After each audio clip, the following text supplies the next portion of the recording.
ಅಮ್ಮ ನಮಸ್ಕರಿಸುವೆವು. ಮಕ್ಕಳಿರ, ನಿಮಗೆ ಮಂಗಳವಾಗಲಿ ಮೇಲೇಳಿ.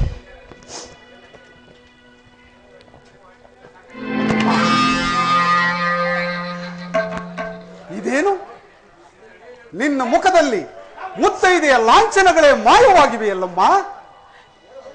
ಜನಕನು ಆಸೀನರಾಗಿ ರಾರಾಜಿಸುತ್ತಿದ್ದ ಈ ಅಂತಃಪುರದ ರತ್ನಪೀಠವು ಇಂದು ಬರಿದಾಗಿರಲು ಕಾರಣವೇನು ತಾಯಿ? ಜನಕನೆಲ್ಲಿಹನು ತಾಯಿ, ಜನಕನೆಲ್ಲಿಹನು? ಇನ್ನೆಲ್ಲಿಯ ಜನಕನಪ್ಪ? ನಿಮ್ಮ ಜನಕನು ಸ್ವರ್ಗಸ್ಥರಾದ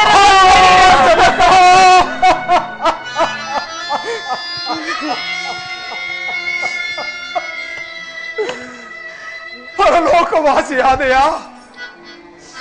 ಪರಲೋಕವಾಸಿಯಾದೆಯಾ? ಅಯ್ಯೋ ದುರ್ವಿಧಿ!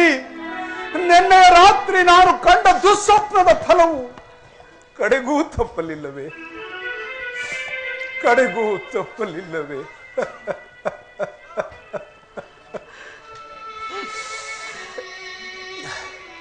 ಅಮ್ಮ ಕುಮಾರ, ತಂದೆಯವರ ಅಂತ್ಯಕಾಲದಲ್ಲಿ ಅವರ ಬಳಿ ಇದ್ದು ಅವರ ಸೇವೆ ಮಾಡುವ ಭಾಗ್ಯವೂ ನಮಗಿಲ್ಲದೆ ಹೋಯಿತು. ನಾವೆಂತಹ ನಿರ್ಭಾಗ್ಯರು ತಾಯಿ! ತಂದೆಯವರ ಅಂತ್ಯಕಾಲದಲ್ಲಿ ಅವರ ಸೇವೆ ಮಾಡಿದ ಆ ರಾಮಲಕ್ಷ್ಮಣರೇ ಭಾಗ್ಯಶಾಲಿಗಳನ್ನು. ಕುಮಾರ, ನಿಮಗಿಲ್ಲದ ಭಾಗ್ಯ ಆ ರಾಮ ಲಕ್ಷ್ಮಣರಿಗೆ ಎಲ್ಲಿಂದ ಬರಬೇಕು ಮಗನೇ? ಏನಮ್ಮ, ಏನೆಂದು ಹೇಳಿದೆ? ಅವರು ಕೂಡ ನಿಮ್ಮ ತಂದೆಯ ಬಳಿಯಲ್ಲಿ ಇರಲಿಲ್ಲ ಕಂದ. ರಾಮಲಕ್ಷ್ಮಣರು ಸಹ ತಂದೆಯ ಬಳಿಯಲ್ಲಿ ಇರಲಿಲ್ಲವೇ? ಇರಲಿಲ್ಲ ಕಂದ. ಎಲ್ಲಿ ಹೋಗಿದ್ದರಮ್ಮ? ಪಿತೃವಾಕ್ಯ ಪರಿಪಾಲನೆಗಾಗಿ ರಾಮನಡುಗೂಡಿ ಲಕ್ಷ್ಮಣ, ಸೀತಾ ಎಲ್ಲರೂ ನಾರ್ಮಡಿಯನ್ನುಟ್ಟು ಅರಣ್ಯವಾಸಕ್ಕೆ ಹೊರಟು ಹೋಗಿದ್ದರು. ಏನಿ ವಿಚಿತ್ರವಾದ ನುಡಿಗಳು! ಸೀತಾ ರಾಮ ಲಕ್ಷ್ಮಣರು ನಾರುಮಡಿಯನ್ನುಟ್ಟು ವನವಾಸಕ್ಕೆ ಹೋಗಿದ್ದರೆ ಅಮ್ಮ, ಅವರು ಆ ರೀತಿ ಹೋಗಲು ಕಾರಣವೇನು ತಾಯಿ? ಅದಕ್ಕೆಲ್ಲ ನಾನೇ ಕಾರಣಗಳು ಮಗನೇ. ಏನು? ನೀನು ಕಾರಣ? ಅದು ಹೇಗಮ್ಮ? ಹೇಳುವೆನು ಕಂದ, ಹೇಳುವೆನು. ಹಿಂದೆ ದೇವಾಸುರ ಇದ್ದ ಕಾಲದಲ್ಲಿ ನಾನು ನಿಮ್ಮ ತಂದೆಗೆ ಮಾಡಿದ ಸಹಾಯಕ್ಕಾಗಿ ಮೆಚ್ಚಿ ನಿಮ್ಮ ತಂದೆಯವರು ನನಗೆ 2 ವರಗಳನ್ನು ಕೊಟ್ಟಿದ್ದರು ಮಗನೇ. ಹೌದು, ಕೇಳಿಬಲ್ಲೆನು. ಆ ವರಗಳನ್ನೇ ನಿಮ್ಮ ತಂದೆಯ ಬಳಿಯಲ್ಲಿ ಕೇಳಿಕೊಂಡೆನು. ಏನೆಂಬುದಾಗಿ ಕೇಳಿಕೊಂಡೆ? 1ನೇ ವರಕ್ಕೆ ರಾಮಚಂದ್ರನಿಗೆ ನಡೆಯಬೇಕಾಗಿದ್ದ ಪಟ್ಟಾಭಿಷೇಕವನ್ನು ತಪ್ಪಿಸಿ ನಿನಗೆ ಪಟ್ಟಾಭಿಷೇಕವಾಗಬೇಕೆಂದಲೂ ಕೇಳಿಕೊಂಡೆನು. ಏನೆಂದು ಹೇಳಿದೆ? ದಶರಥ ಚಕ್ರವರ್ತಿಯ ಜ್ಯೇಷ್ಠ ಪುತ್ರನಾದ ಶ್ರೀರಾಮಚಂದ್ರನಿಗೆ ನಿಶ್ಚಯವಾಗಿರುವ ಪಟ್ಟಾಭಿಷೇಕವನ್ನು ತಪ್ಪಿಸಿ ನಿನ್ನ ಮಗ ಭರತನಿಗೆ ಪಟ್ಟಾಭಿಷೇಕ ಮಾಡಬೇಕಾ? ಛೇ! ಆ ನಿನ್ನ 2ನೇ ವರ? 2ನೇ ವರಕ್ಕೆ ನೀನು ಕುಪಿತನಾಗಬಾರದು ಕಂದ. ಹೇಳು. 2ನೇ ವರಕ್ಕೆ ರಾಮಚಂದ್ರನು ನಾರ್ಮುಡಿಯನ್ನುಟ್ಟು ಜಟಾವಲ್ಕಲ ಧಾರಿಯಾಗಿ ಮುನಿವೃತ್ತಿಯಿಂದ ಪುರಪ್ರವೇಶವಿಲ್ಲದೆ 14 ವರ್ಷಗಳ ಕಾಲ ವನವಾಸಕ್ಕೆ ಹೋಗಬೇಕೆಂದಲೂ ಬೇಡಿಕೊಂಡೆನು. ಶಿವ ಪಿತೃವಾಕ್ಯ ಪರಿಪಾಲನೆಗಾಗಿ ರಾಮನಡುಗೂಡಿ ಲಕ್ಷ್ಮಣ, ಸೀತಾ ಎಲ್ಲರೂ ನಾರ್ಮುಡಿಯನ್ನುಟ್ಟು ಅರಣ್ಯವಾಸಕ್ಕೆ ಹೊರಟು ಹೋದರು. ಮಕ್ಕಳಿರ, ನನ್ನ ಎದುರಿಗೆ ನಿಂತು ಈ ರೀತಿ ಮಾತನಾಡುತ್ತಿರುವವಳು ಈ ಭರತನ ತಾಯಿಯೇ ಅಲ್ಲವೇ? ದಶರಥ ಚಕ್ರವರ್ತಿಯ ಧರ್ಮಪತ್ನಿಯೇ? ಅನುಮಾನವೇ? ಅಥವಾ ಈ ಅಯೋಧ್ಯೆಯ ರಾಜ್ಯಲಕ್ಷ್ಮಿಯೇ? ನಿಸ್ಸಂದೇಹವಾಗಿ ಮಗನೇ. ಇಲ್ಲ ಇಲ್ಲ, ನೀನ್ಯಾರೋ ರಾಕ್ಷಸಿ ಆಗಿರಬೇಕು. ಛೈ ಚಂಡಾಲಿ! ಭರತ ವಂಶ ಕಳಂಕ ಸ್ವರೂಪ. ಜಗತ್ತುಳಿಯುವವರೆವಿಗೂ ಈ ಜಗತ್ತುಳಿಯುವವರೆವಿಗೂ ಅಳಿಸಿ ಹೋಗದಂತಹ ಅಪಕೀರ್ತಿಯನ್ನು ಈ ಭರತನ ತಲೆಯ ಮೇಲೆ ತಂದೊಡ್ಡಿದೆಯಾ ತಾಯಿ? ತಂದೊಡ್ಡಿದೆಯಾ? ತನ್ನ ಹೆತ್ತ ತಾಯಿಯಾದ ಕೌಸಲ್ಯ ಮಾತೆಯ ಮೇಲಿಟ್ಟಿದ್ದ ಪ್ರೀತಿಗಿಂತಲೂ ಅತಿಶಯವಾದ ಪ್ರೀತಿ, ಮಮಕಾರ, ವಾತ್ಸಲ್ಯಗಳನ್ನು ನಿನ್ನಲ್ಲಿಟ್ಟಿದ್ದ ನಿರ್ಮಲ ಚಿತ್ತನಾದ ಶ್ರೀರಾಮಚಂದ್ರನನ್ನು ವನವಾಸಕ್ಕೆ ಕಳುಹಿಸಲು ನಿನಗೆ ಮನಸ್ಸಾದರೂ ಹೇಗೆ ಬಂತು? ಕುಮಾರ, ಶಾಂತನಾಗು ಮಗನೇ, ಶಾಂತನಾಗು. ಈ ರೀತಿ ಹೇಳಲು ನಿನಗೆ ನಾಚಿಕೆ ಆಗುವುದಿಲ್ಲವೇ? ನಾಚಿಕೆ ಆಗುವುದಿಲ್ಲವೇ? ಭರತ, ಏ ಭರತ, ಅದಾವ ಜನ್ಮದ ಪಾಪಕ್ಕಾಗಿ ನೀನು ಈ ರಕ್ಕಸಿಯ ಗರ್ಭದಲ್ಲಿ ಜನಿಸಿದೆ. ಭರತ, ಇದಕ್ಕಿಂತಲೂ ಶ್ರೀರಾಮಚಂದ್ರನ ಪಾದರಕ್ಷಣೆ ಮಾಡುವ ಪಾದುಕೆಗಳಾದರೂ ಆಗಿ ಈಕೆಯು ಮಂಜೆಯಾಗಿದ್ದರೆ ಈ ಲೋಕಕ್ಕೆ ಕಲ್ಯಾಣವಾಗುತ್ತಿತ್ತಲ್ಲವೇ? ಕುಮಾರ, ಲೋಕಕ್ಕೆ ಕಲ್ಯಾಣವಾಗುತ್ತಿತ್ತಲ್ಲವೇ? ಶಾಂತನಾಗು ಮಗನೇ, ಶಾಂತನಾಗು. ಇಷ್ಟೆಲ್ಲ ಮಾಡಿರುವುದು ನಿನಗಾಗಿ ಅಲ್ಲವೇ? ಈಗಲಾದರೂ ಪಟ್ಟಾಭಿಷಕ್ತನಾಗಿ ಸಿಂಹಾಸನವನ್ನೇರಿ ರಾಜ್ಯಭಾರವನ್ನಾಡು. ಈ ಭರತನಿಗೆ ಪಟ್ಟಾಭಿಷೇಕ? ಅಯ್ಯೋ ಪಾಪಿ, ಪತಿಯನ್ನು ಕಳೆದುಕೊಂಡರೂ ನಿನ್ನ ದುರಾಸೆಯ ದಾಹವಿನ್ನೂ ತೀರಲಿಲ್ಲವೇ? ದುರಾಸೆಯ ದಾಹವಿನ್ನೂ ತೀರಲಿಲ್ಲವೇ? ಕುಮಾರ, ರವಿಕುಲ ಸಿಂಹಾಸನಾಧಿಕಾರಿ, ಜ್ಯೇಷ್ಠನು, ಶ್ರೇಷ್ಠನು, ಪಿತೃ ಸಮಾನನೂ ಆದ ಪುಣ್ಯಮೂರ್ತಿಯು, ಪತಿವ್ರತ ಶಿರೋಮಣಿಯಾದ ಸೀತಾಮಾತೆಯೊಡನೆಯು, ಭ್ರಾತೃ ಶಿರೋಮಣಿಯಾದ ಲಕ್ಷ್ಮಣನೊಡನೆಯು ವನವಾಸಕ್ಕೆ ಹೋಗುತ್ತಿದ್ದ ಆ ಕರುಣಾಮಯ ದೃಶ್ಯವನ್ನು ಕಂಡು ಪುರಜನ ಪರಿಜನರೆಲ್ಲರೂ ಕಣ್ಣೀರು ಮಿಡಿಯುತ್ತಿದ್ದಾಗ ಆ ದುಃಖದ ಸೈರಣೆ ತಾಯಿ ಎನಿಸಿಕೊಂಡಿದ್ದ ನಿನ್ನ ಹೃದಯದಲ್ಲಿ ಅದು ಹೇಗೆ ನೆಲೆಸಿತ್ತೆ? ನರರಕ್ಕಸಿ, ಎಂತಹ ಕಾರ್ಯ ಮಾಡಿ ಪತಿಯನ್ನು ಪರಲೋಕವಾಸಿಯನ್ನಾಗಿ, ಪುತ್ರರನ್ನು ಪರದೇಶಿಯರನ್ನಾಗಿ, ಅನ್ಯಾಯದಿಂದ ಈ ಅಯೋಧ್ಯೆಯ ಸೌಭಾಗ್ಯವನ್ನು ರಸಾತಲಕ್ಕೆ ತುಳಿದು ಸವತಿ ಮತ್ಸರವೆಂಬ ದುರಾಶೆಯ ಮರುಭೂಮಿಯಲ್ಲಿ ವಂಶನಾಶನವೆಂಬ ತಳಹದಿಯನ್ನು ಹಾಕಿ ದೀನಪ ಕುಲದೀಪ ದಶರಥನ ಮೃತ್ಯು ಶರೀರವನ್ನು ಕಂಬದಂತೆ ನಿಲ್ಲಿಸಿ ಅಕ್ಕ ತಂಗಿಯರ ವಿಧವಾ ದೇಹಗಳೆಂಬ ತೊಲೆಗಳಿಂದ ಅನ್ಯಾಯದ ಭವನವನ್ನು ನಿರ್ಮಿಸಿ ಪಿತೃ ಪ್ರಾಣಾಪಹರಣವೆಂಬ ದ್ರೋಹದ ಸಿಂಹಾಸನದ ಮೇಲೆ ಈ ಭರತನಿಗೆ ಪಟ್ಟ ಕಟ್ಟಲು ಕೆಟ್ಟ ಯೋಚನೆಯನ್ನು ಮಾಡಿದೆಯಾ? ಸವತಿ ವಾತ್ಸರ್ಯದ ಭೂತವೇ ಭರತ!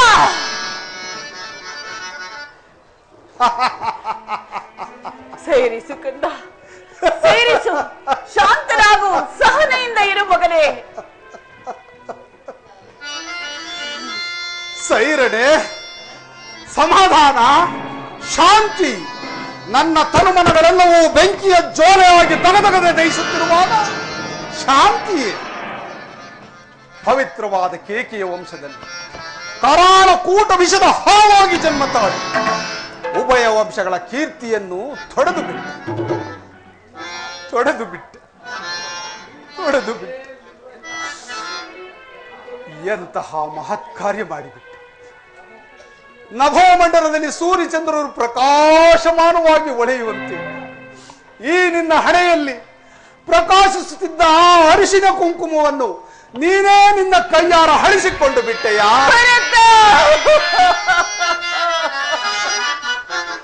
ಅಂದು ಜನಕನು ತನ್ನ ಅಮೃತಹಸ್ತದಿಂದ ಈ ನಿನ್ನ ಪಾಪಿ ಕೊರಳಿಗೆ ಕಟ್ಟಿದ್ದ ಆ ಪವಿತ್ರವಾದ ತಾಳಿಯನ್ನು ನೀನೇ ನಿನ್ನ ಕೈಯಾರ ಕಿತ್ತೆಸೆದೆಯಾ? ಶಿವ ಶಿವ! ಈ ನಿನ್ನ ಕರಗಳಲ್ಲಿ ಕಂಗೊಳಿಸಿ ಜಗತ್ತಿಗೆ ಮುತ್ತೈದೆ ಎಂದು ಸಾರುತ್ತಿದ್ದ ಮಂಗಳಕರವಾದ ಕರಿಬಳಗಳನ್ನು ನೀನೇ ನಿನ್ನ ಕೈಯಾರ ನುಚ್ಚು ನೂರು ಮಾಡಿದೆಯಾ?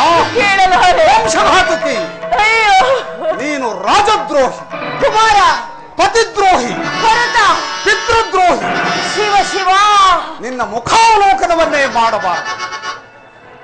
ನಿನ್ನನ್ನು ಹೀಗೆ ಬಿಡುವುದಾದರೆ ಈ ಅಯೋಧ್ಯೆಯ ಸ್ತ್ರೀಯರೆಲ್ಲರೂ ಈ ನಿನ್ನ ದುರ್ನಡತೆಯನ್ನೇ ಅನುಸರಿಸಿ ಎಷ್ಟೋ ಜನ ಪುರುಷ ಶ್ರೇಷ್ಠರಿಗೆ ಮೃತ್ಯುಪ್ರಾಯರಾಗುವುದರಲ್ಲಿ ಸಂದೇಹವೇ ಇಲ್ಲ. ಆದ್ದರಿಂದ ಕೊಲ್ಲುವೆನು ಈ ನೀಚ ಕೈಕೆಯನ್ನ, ಕೊಲ್ಲುವೆನು ಈ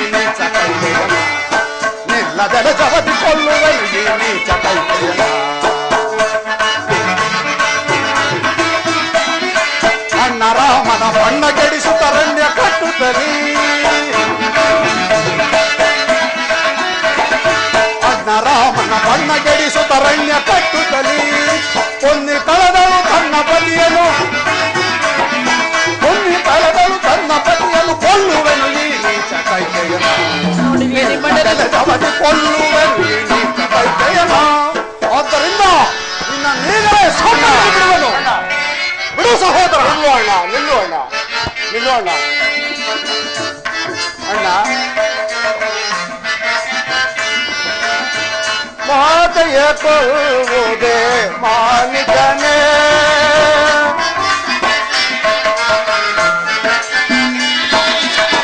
ಮಾತೆಯ ಕೊಲ್ಲುವುದೇ ಮಾನಿಕನೇ. ವಿಧಿವಂತನು ನೀನು ಭ್ರಾಂತನಾಗಲು ಬೇಡ,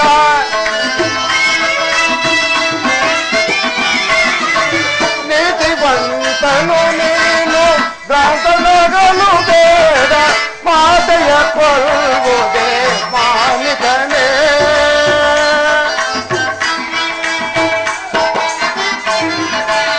ಇನವಂತ ತಿಲಕನ ಮನವರಿತವಳ,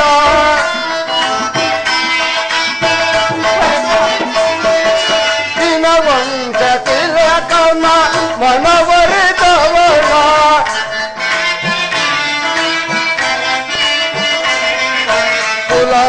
ಕುಲನಾಶವಾಗೈದು ಗಣಕಾಯ ಮಾಡಿದವಳ,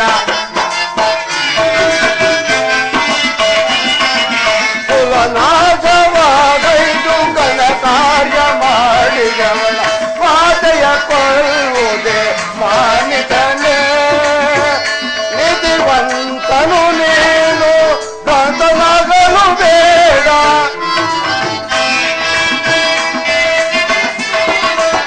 ನೀತಿವಂತನು ನೀನು ಭ್ರಾಂತನಾಗಲು ಬೇಡ.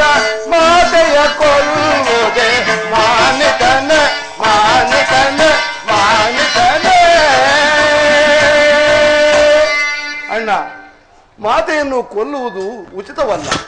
ನಿನ್ನ ಕೋಪವನ್ನು ಶಾಂತಿಯುತವನ್ನಾಗಿ ಮಾಡಿಕೊ. ಸ್ತ್ರೀ ಹತ್ಯಾ ದೋಷವು ಮಹಾಪಾಪವು ಅಲ್ಲದೆ ಅಣ್ಣ ಶ್ರೀರಾಮನು ಈ ಅರಮನೆಯಲ್ಲಿಲ್ಲದಾಗ ಈ ರೀತಿಯ ಕಾರ್ಯ ಸಲ್ಲದು. ಬೇಡ ಅಣ್ಣ, ಬೇಡ, ಸ್ವಲ್ಪ ಶಾಂತನಾಗು. ನಿಜ ಸಹೋದರ, ನಿನ್ನ ಮಾತು ನಿಜ.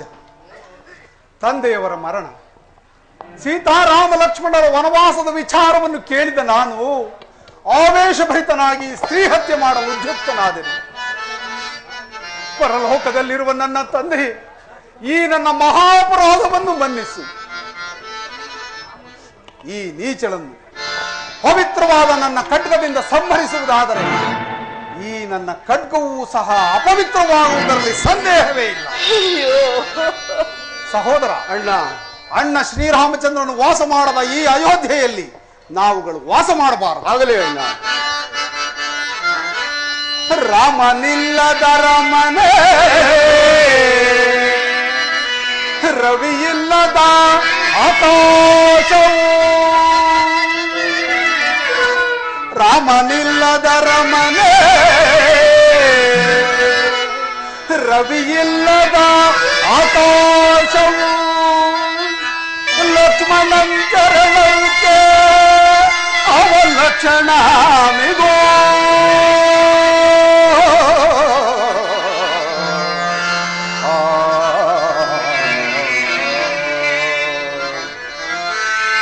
ಮಾತೆ ಸೀತೆಯ ನಗಲಿ ಭಾಗ್ಯರಹಿತರಾದೆವು,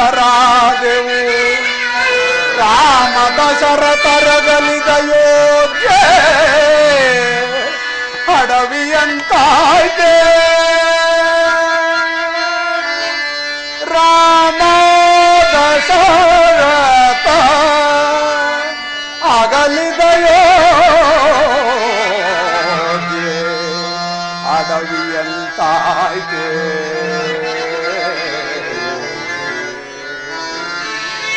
ಸೌಮಿತ್ರಿಗೊದಗಿದ ರಾಮ ಸೇವಾ ಭಾಗ್ಯ ಈ ಪಾಪಿ ಭರತ ಶತ್ರುಘ್ನರ ಪಾಲ್ಗೆ ಬಾರದಾಯ್ತೆ, ಬಾರದಾಯ್ತೆ.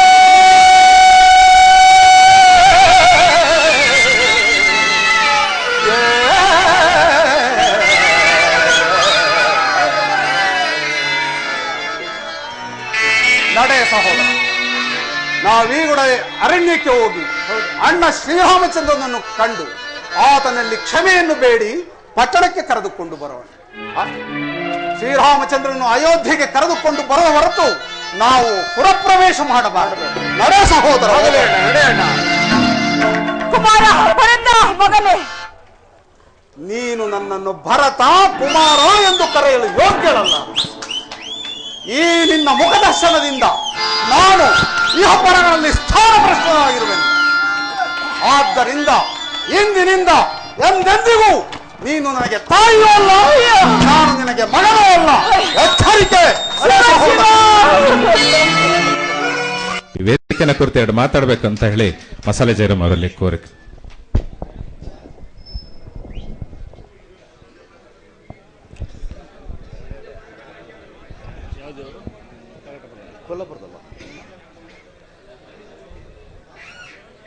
ಪ್ರಪ್ರಥಮವಾಗಿ ತಾಯಿ ಗ್ರಾಮ ದೇವತೆ ಕೊಲ್ಲಾಪುರದ ಮೇಲೆ ನನ್ನ ಭಕ್ತಿ ಪ್ರೇಮ ಅರ್ಪಿಸುತ್ತಾ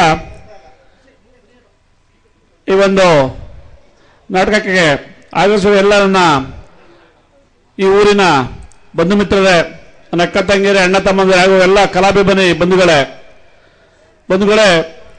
ಇವತ್ತು ನಾನು ಸಹಿತ ಕುಂತ್ಕೊಂಡು ನೋಡ್ತಾ ಇದ್ದೀನಿ.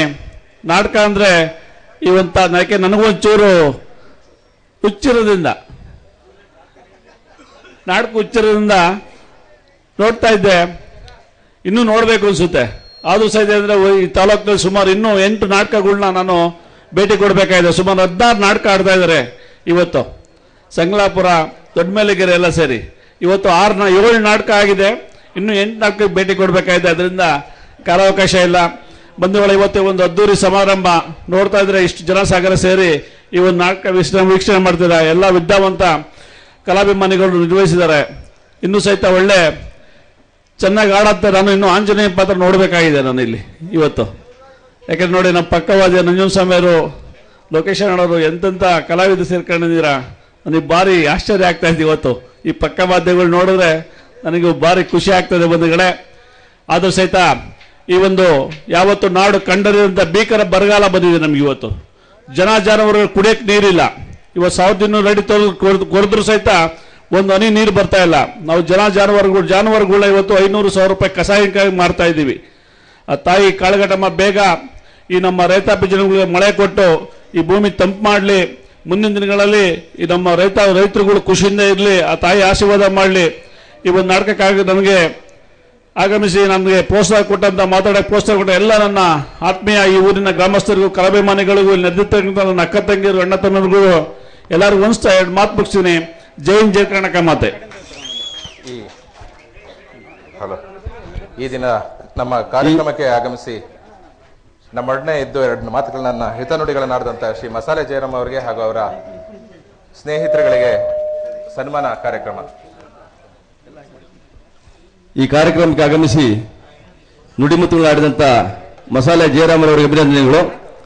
ಅವರು ಈ ಒಂದು ಕಲಾ ಸಂಘದವರಿಗೆ 10,000 ದೇಣಿಗೆಯನ್ನು ಕೊಡ್ತಾ ಇದ್ದಾರೆ. ದಯಮಾಡಿ ಸ್ವೀಕರಿಸಬೇಕು ಅಂತ ಕೇಳ್ಕೊಳ್ತಾ ಇದ್ದೀವಿ. ಜೋರಾಗಿ ಚಪ್ಪಾಳೆ ಹೊಡೆದ್ರ ಮೂಲಕ ಅವರು ಕೂಡ ಎಲ್ಲ ಕಲಾ ಬಂಧುಗಳಿಗೆ ಒಳ್ಳೇದಾಗಲಿ ಅಂತ ಹೇಳಿ ಈ ಮಾತನ್ನು ಮುಗಿಸ್ತಿದ್ದೀನಿ. ಜೈ ಹಿಂದ್, ಜೈ ಕರ್ನಾಟಕ ಮಾತೆ.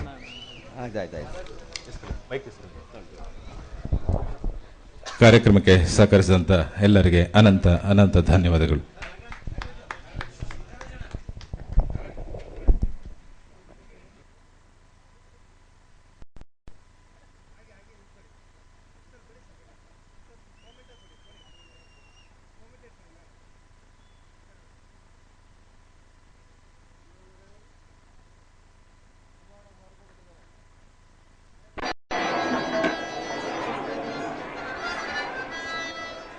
ಸ್ವಾಮಿ, ಜಾನಕಿ, ನಾವೀಗ ಎಲ್ಲಿರುವೆವು?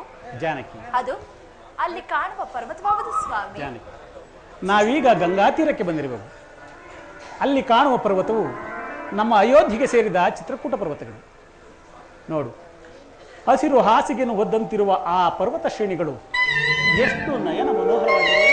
ಹೌದು ಸ್ವಾಮಿ, ಬಹಳ ಸುಂದರವಾಗಿದೆ. ಇಲ್ಲಿ ನೋಡು, ಕಿರು ನಗೆಯಿಂದಿರುವ ಸುಂದರ ಸಾಧ್ವೀಮಣಿಯ ದಂತಕಾಂತಿಗಳಂತೆ ಈ ಭಾಗೀರಥಿಯ ನಿರ್ಮಲೋದಕ ತರಂಗಗಳು ಅದೇಗೆ ಕಂಗೊಳಿಸುತ್ತಿರುವ ನೋಡು. ಸ್ವರ್ಗ ಮರ್ತ್ಯ ಪಾತಾಳ 3 ಲೋಕಗಳಲ್ಲಿಯೂ ಸಂಚರಿಸುತ್ತಾ ತ್ರಿಪಥಗಾಮಿನಿ ಎನಿಸಿ ಸುರ ಮುನಿಜನ ಸೇವಿತಳಾಗಿರುವ ಈ ಜಾಹ್ನವಿಯ ದೃಶ್ಯವು ಎಷ್ಟು ಮನೋಹರವಾಗಿದೆ. ಹೌದು ಸ್ವಾಮಿ. ಬನ್ನಿ, ಗಂಗಾ ಮಾತೆಯನ್ನು ಸಾರಿ ನಮಸ್ಕರಿಸಿ ಮುಂದೆ ಹೋಗಿ. ಹಾಗೆ ಆಗಲಿ ಸ್ವಾಮಿ.